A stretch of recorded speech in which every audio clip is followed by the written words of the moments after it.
இன்றைக்கி நம்ம எதை பற்றி பார்க்குறோம் அப்படின்னா இது விட்டமின் இ பற்றி நம்ம பார்க்க போகிறோம். ஹார்ட் அட்டாக் வந்து ஈஸியாக நம்ம ப்ரிவென்ட் பண்ண முடியும், தடுக்க முடியும்.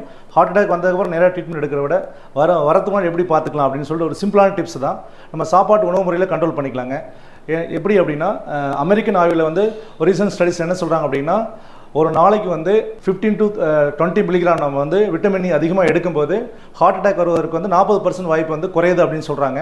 அதாவது 100ல் வந்து 40% நம்ம கம்மியாகுது அப்படின்னு சொல்கிறாங்க. நம்ம அதுக்கு முன்னால் வந்து விட்டமின் இ வந்து நம்ம பற்றி தெரிஞ்சுக்கலாம். விட்டமின் இங்கிறது ஒரு வந்து கொழுப்பில் கரையக்கூடிய விட்டமின்ஸு.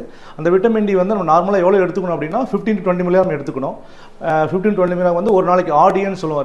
ரெக்கமெண்டட் டெய்லி அலவன்ஸ் வந்து ஒரு நாளைக்கு வந்து 15 to 20 மில்லிகிராம் எடுக்கணுங்க. வந்து ரெகுலராக நம்ம வந்து அந்த அமெரிக்காவில் என்ன சொல்கிறாங்க அப்படின்னா 2 வருஷமாக வந்து ஒரு 100 பேத்துக்கு வந்து டெய்லி வந்து 20 மில்லிகிராம் கண்டினியூஸாக டெய்லி வந்து விட்டமின் இயோட அளவு கண்டினியூஸாக கொடுத்து ஒரு 2 இயர்ஸ் அப்சர்வ் பண்ணியிருக்காங்க. அந்த 2 இயர்ஸ் முடிவில் என்ன தெரியுது அப்படின்னா ஹார்ட் அட்டாக் வர வாய்ப்புகள் வந்து 40% குறைவுன்னு கண்டுபிடிச்சிருக்காங்க.